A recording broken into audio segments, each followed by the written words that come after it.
Hitters delivered, pitchers took care of business, defense comes through. The Dodgers dominate the Reds. Where has this version of the boys in blue been? I don't know, but I hope that it's back for good.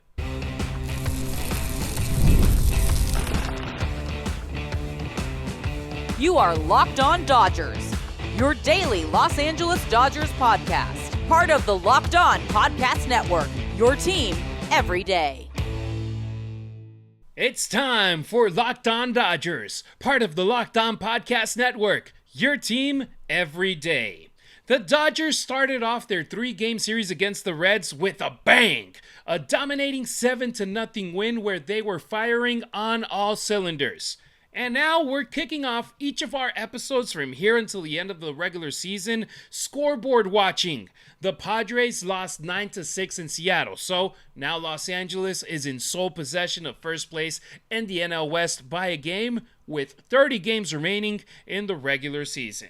I'm Harry Ruiz, Spanish radio play-by-play broadcaster for the Las Vegas Raiders and the USC Football Trojans, a native Angelino with nearly 2 decades of experience working in sports media, and I bleed Dodger Blue for life. I'm having a blast jumping on the mic every weekday to dive deep into what I love most, talking Dodger baseball with you. And I want you to be a part of our show. Hit us up on the Locked On Dodgers listener line, 279-3-LOCKED or 279-356-2533. You can either leave us a voicemail or a text, and you might be featured in our show, just how Mondo from Grand Terrace will be later in today's episode. All right, how cool was it seeing the Dodgers play the way that they did on Monday night? One of, if not the most complete game that LA has played in the 2025 season. A shutout. 7 runs scored from the offense, sparked by Andy Pages, who went yard not once, but twice against Reds stud Hunter Greene. He's the only major leaguer who has 3 home runs against Greene. That's crazy. 4 of the Dodgers' runs came off of home runs, with Mookie Betts adding a solo bomb. But remember the talk about the approach that the LA hitters had done taking center stage, how they were striking out, how even though at the end of the night, the Dodgers, yes, they ended up with 8 strikeouts, but they had every player on the starting lineup, with the exception of Alex Freeland, getting on base at least once. Heck, my favorite moment of last night's game was when Andy Pages, with the bases loaded, seemed to have grounded out to shortstop Elly De La Cruz, but the ball went in between his legs in a routine play. Why was it my favorite play? Well, because Pages got the ball in play. Good things happens when you put the ball in play. How frustrating was it seeing strikeout after strikeout after strikeout in the losses last week at Colorado and San Diego? Over here, it was this play that made everyone relax a little more, because it went from the Dodgers being up 3-0 to 5-0 in the 6th. And how about that defense, man? I gotta give credit where credit is due. With the game tied at 0-0 in the 2nd inning, Michael Conforto had a great catch at the left field wall to avoid Spencer Steer from getting at least an RBI double, if not a triple. That would have opened the score in favor of the Reds. It didn't. Then, Teoscar Hernandez. He made a couple of good plays at right field as well, with balls hit behind him instead of in front of him, where we've seen him struggle. And Mookie Betts, my God, he stole the spotlight with an incredible play at shortstop in the 7th inning that stoked Brian Hayes of a single to close the top of the inning. And then immediately after, in the bottom of the inning, he got a solo blast to put an exclamation point on an "I'm back" 3 weeks. Mookie Betts is in the best moment of his 2025 season, and we need him to extend it for 2 more months.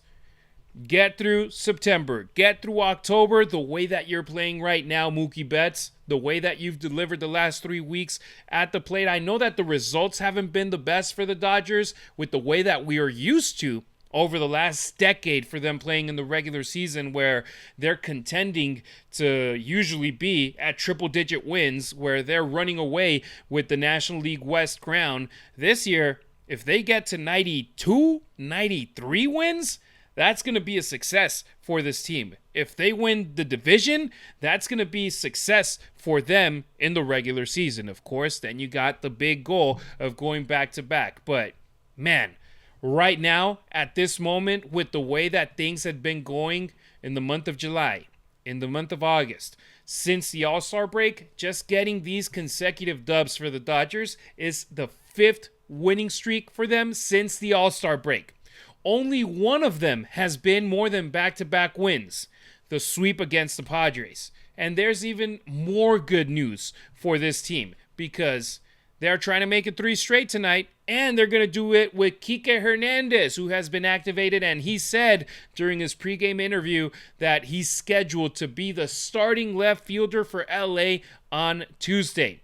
And this is coming off of Michael Conforto snapping an 0-for-19 skid, getting his first multi-hit game since August 16th and just his second such game since July 27th. And he got 2 doubles in this 7-0 win over the Reds. You know me. If you're an everydayer here on Locked On Dodgers, you know that I'm the furthest from being a Michael Conforto guy. But maybe, just maybe, it isn't the best idea to have someone else play at left field after his best game at the plate this month. Just maybe. And what a coincidence, right? Which was the best month for him in 2025 for Conforto? July, when the trade deadline was approaching. Once the Dodgers didn't trade him for trade for a high-end left fielder, he slumped as bad as he has all year long. He followed his best month of the year in July with his worst month of the year in August. I didn't think it could get worse than it was from March through June. And then he has done it in August.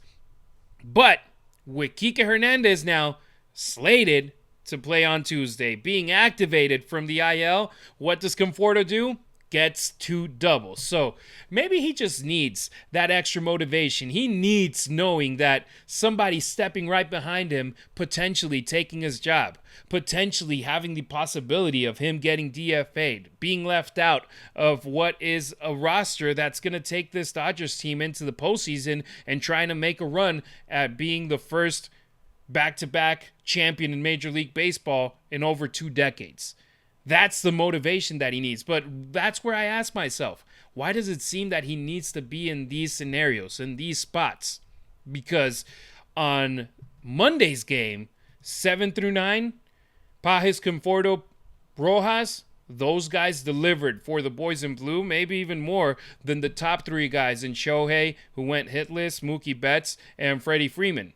But that's where I've been talking about. Once you get Max Muncy back, once you get Kike Hernandez back, Tommy Edman, you don't put that big responsibility on Andy Pages' back to be batting 5 or 6 in the lineup. If you put him a little bit lower, I think that's the spot that he feels the most comfortable in, where it's like, okay, let me take advantage of the guys in front of me getting on base, and then I'll be able to take care of business, to do damage in this game. And the Dodgers, they just took care of business against the Reds. I was talking about it on Monday's show.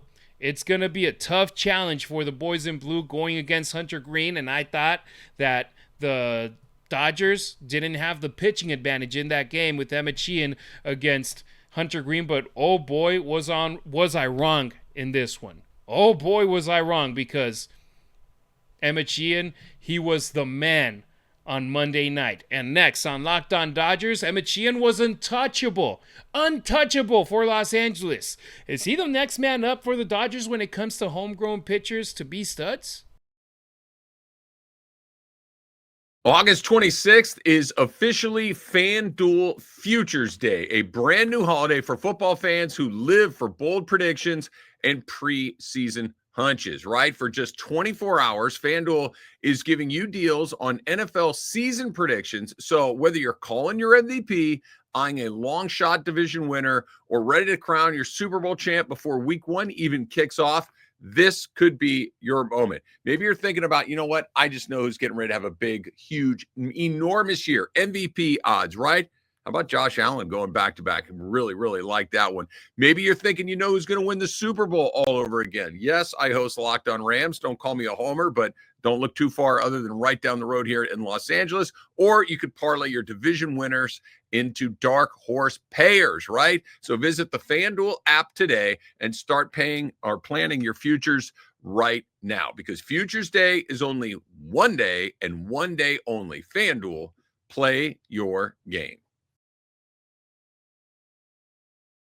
I have an important request for you. Locked On Dodgers wants to hear from you. We've put together a survey to learn more about our listeners and make your favorite podcasts even better.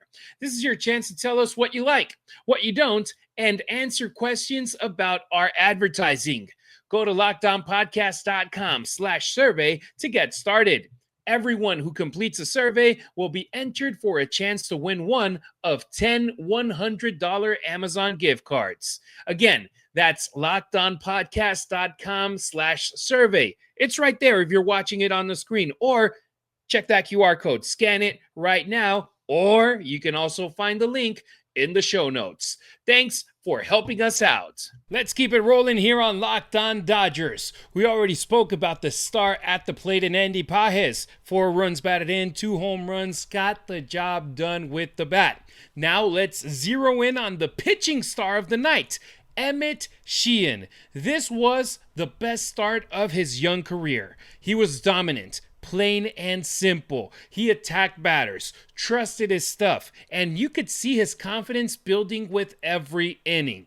He went 7 innings for the first time in his career. Only 2 hits allowed, 1 walk, 10 strikeouts, and left the Reds scoreless. Sheehan joined Yoshinobu Yamamoto as the only Dodgers starting pitchers in 2025 with the start of at least 7 innings and double-digit strikeouts. I bet you weren't expecting him to be the other guy from the rotation with this type of outing. Where are you at, Tyler Glasnow? Where are you at, Blake Snell? I know most of the season they were on the IL, but hopefully they end up with a performance like that coming up soon, with Blake Snell returning from the maternity list and Tyler Glasnow hopefully bouncing back from that bad outing on Saturday in San Diego. The only other game that we can put up there with this one was Emmett Sheehan's major league debut.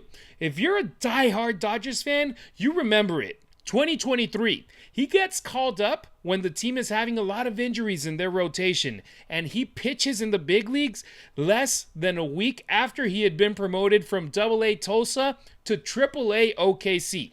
He went from the minors in Oklahoma to the biggest stage at Chavez Ravine and pitched 6 no-hit innings against the Giants, becoming just the 3rd pitcher in MLB history to not allow a hit over at least 6 innings in his big league debut. So, his 2 best performances, his first and his latest. What really stood out to me on Monday was the way that he mixed his pitches. It wasn't just blowing guys away with velocity. He was locating. He was sequencing. He was keeping the Reds completely off balance. Yes, there was a lot of hard contact. Defense helped him out a lot, but he was attacking the strike zone, limiting the space for error. Him getting ahead was his superpower in this game. When he's up there 0-1 instead of 1-0, he's a completely different pitcher. And this now feels like one of those turning points for him. One of the turning point outings that he could have in his career, in his season. The kind of game that can really catapult a young pitcher forward. He has been pitching good, but man, that game against the Reds, it was a big moment for the Dodgers. The players say that they don't scoreboard look, that they don't pay attention to what's going on. But you look over at the outfield, at the digital boards, the National League scores, and the interleague scores, in this case, Padres, Mariners, you knew that the Mariners were beating the Padres. You knew if you got a win over the Reds in the first game of this 3-game series, you would take a 1-game lead. So it was huge for LA getting this win at home, and Emmett Sheehan delivered. Man, I remember yesterday talking about how the Dodgers pretty much needed perfection from their pitchers from nights like they had on Friday and Saturday when they only scored 1 run. Fortunately, the run support was there on Monday, but Emmett Sheehan gave him all he had and then some. He was fantastic. And if the Dodgers can get this version of Sheehan consistently, that's a massive boost, not just for the regular season push, but for the October rotation picture as well. Can you imagine?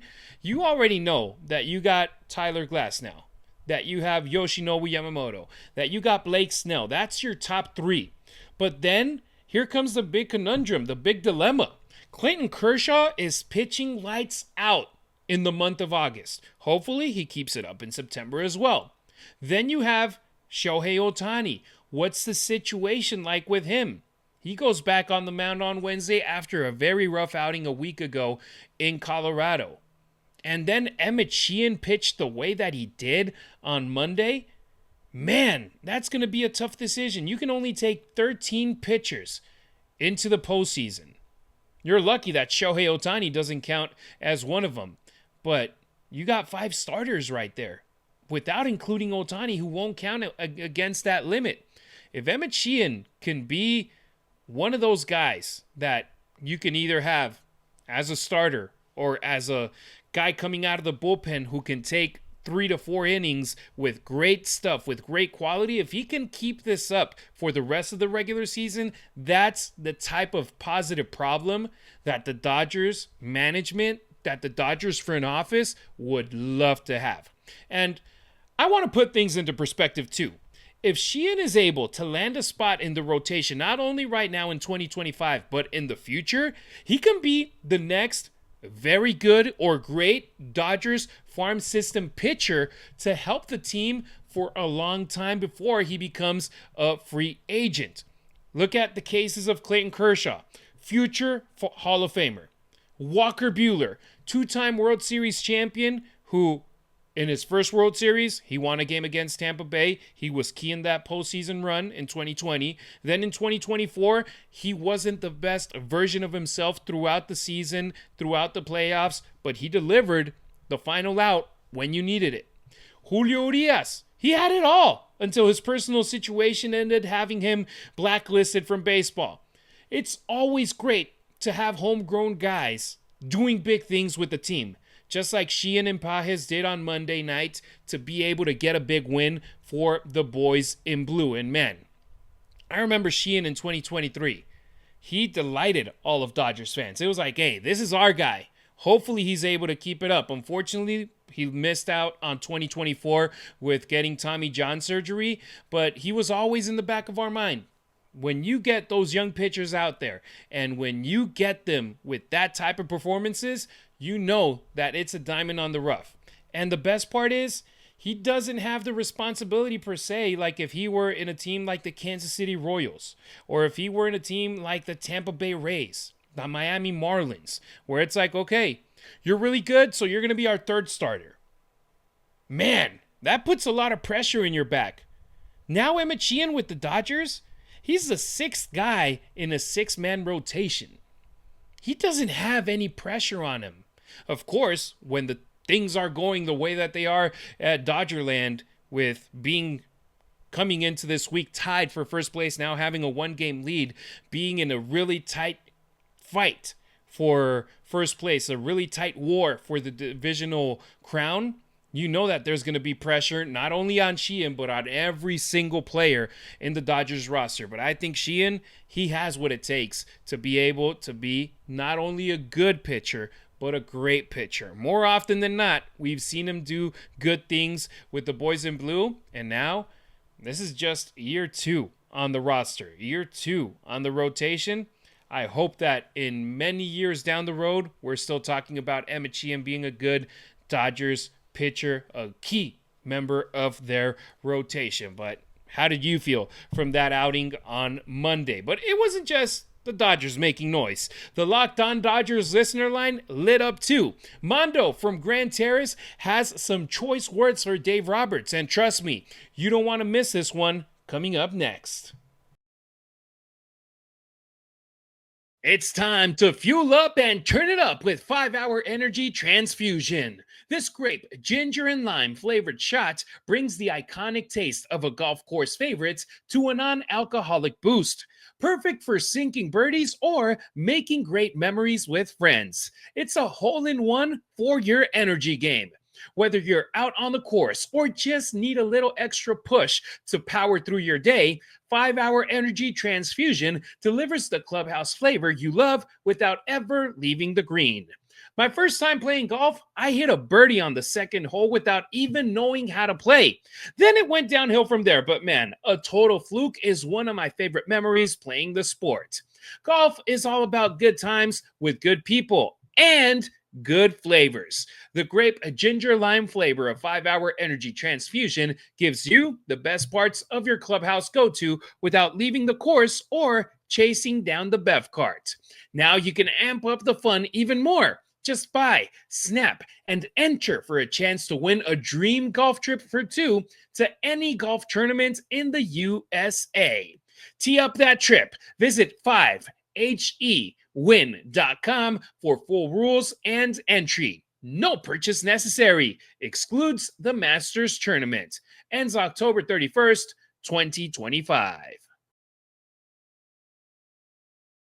Thanks for making us your first listen wherever you may be tuning in, either on your favorite podcast app or our YouTube channel. Smash that notification bell so you never miss a beat. Full episodes, hot takes, breaking Dodgers news, and the Dodgers postcast show with Pete Fox live after the final out of every game. If it drops, you're on it. That's how you become an everydayer here on Locked On Dodgers. Like Mondo, who hit up our listener line, 279-3-LOCKED, or 279-356-2533, where he left the following voicemail where he let his discontent with Dave Roberts be known.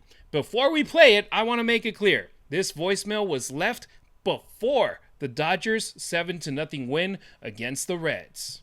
Yes, the Dodger downfall clearly rests on Roberts. The team is lackadaisical. They lack discipline at the plate. There's a few players out there like, let's say, Muncy. They work the count. They know how to play ball. I heard Roberts say, well, I feel good about Roberts, your team isn't doing well. Roberts needs to be replaced. I'm not sure why the Dodgers stick with him, Conforto, Pages, even Hernandez. They're lazy. You know, Mookie, you don't need to be in shortstop. Go to right field. I don't understand what is so hard about being a manager, not a friend to these players. Thank you for listening. Well, you heard Mondo right there talking about the Dodgers, about Dave Roberts, about how he feels like it's time to cut it with Dave Roberts. Let's remember, during the offseason, Dave Roberts signed a new deal, signed an extension. He is under contract for 4 more years until 2029, and he is making over $8 million per year. He's the best paid manager in baseball. He got that extension because he only had 1 year left on his deal, so they tacked on that extension, so he's on board for 4 more years. I don't feel that he's going to get fired. Last week, during one of the episodes, I said when the frustration was hitting hard after losing against the Rockies twice in a 4-game span, the worst team in baseball beat you twice at Coors Field when you were scoring only 3 runs in those games. I said, if the Dodgers don't make it to the playoffs, I'd be down for them to release Dave Roberts, to let him go. But the reality is, the Dodgers are going to make the postseason. They are going to be in the playoffs. They are going to be fighting to go for a back-to-back World Series. How possible is that for it to happen, for them to win back-to-back World Series? I don't know. With the way that they've been playing before that game on Monday, it's going to be tough. But they can catch fire, and it's all about who's the hottest team in baseball. And man, I felt bad for Mondo because he was talking about Pages, about Conforto, about Hernandez, and you look at the box score from the game on Monday, and Pages had 2 home runs, 4 RBIs in that game. Michael Conforto, he hit 2 doubles in that game. Teoscar Hernandez, 1 hit, 1 walk, 1 run scored in 3 at-bats. So even the guys that he was bringing up performed well on Monday. But you know what? Players can be one-hit wonders one day and then the next don't perform. We've seen it in the past for the boys in blue where you are expecting and hoping to get big performances from a guy, they do, and then they disappear for a week. Baseball is the most difficult sport. It's grueling. It's a long season. It's 162 games, and then you're hoping that you're in a position to win either 11 or 13 more to hoist the commissioner's trophy. It's tough, and man, Mondo, I understand his frustration. I literally was in the same spot last week. We were talking about Mookie Betts, about, man, Teoscar Hernandez is frustrating the hell out of us at right field. Switch him to left, put Mookie Betts and his Gold Glove right field defense back at right field. And then he goes on and performs great at shortstop on Sunday and Monday, doing Gold Glove kind of performances, plays that just keep you like, man, Mookie, he didn't doubt himself. We doubted him at shortstop, and we doubt him at shortstop because we've seen him not only do great plays at right field, make postseason saving plays at right field for the Dodgers when he did so in 2020 out there in Arlington, winning games against the Padres, winning games later in the postseason against the Braves, where it's like, man, this guy, he's not a good outfielder. He's not a good right fielder. He's a great right fielder. He's an excellent right fielder. And I understand Mondo's frustrations, and I love being able to give a voice to all our listeners, to you. If you want to hit us up, the listener line is right there. You can hit us up, leave a voicemail, leave a text, and we will be sharing them here throughout the week on Locked On Dodgers. And just keep it PG. That's all we ask for. Mondo, he clearly was frustrated. He was disappointed. He was mad, but he shared his point of view in a very adequate way, and we were able to play it here for you. So let us know. I love reading the comments. Shout out to Craig. Shout out to Roy. Shout out to ADK. I see you guys every single day in the comment sections of our YouTube channel. Subscribe, like our content, follow along so we can keep growing our community here on Locked On Dodgers. And man, I mean, it's the most important part of the season. It's a 30-game season for the boys in blue. You're going to need Dave Roberts in the front office to put in the right product on the field with the lineup. Everybody is starting to get healthy or healthier, and that's what you need for a team when they're in a postseason race, when they're trying to clinch their postseason spot. And I have a feeling that it's going to go all the way down to the end. In yesterday's episode, all the everydayers, you heard me say about how the Dodgers have a route that seems easier to the postseason with the amount of teams that they're facing with winning records versus a team that they're facing with losing records, against the amount that the Padres are going against in this final stretch of the season. 30 games.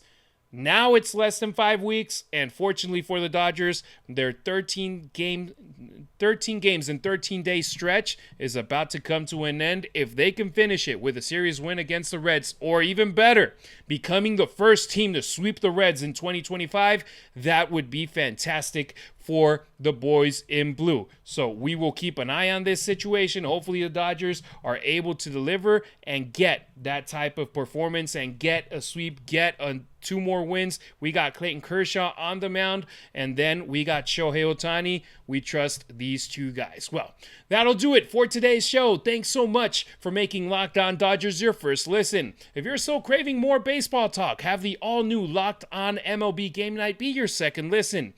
Every game, every night, all season long. Get local analysis on a national scale. Find it on Locked On MLB on YouTube or wherever you get your podcasts. I'll be back on Wednesday. Clayton Kershaw is back on the mound tonight. Tuesday, let's see what King Kersh can do to close out this incredible month of August for him. I appreciate you riding with me. Until next time, keep it real. Keep it Dodger Blue.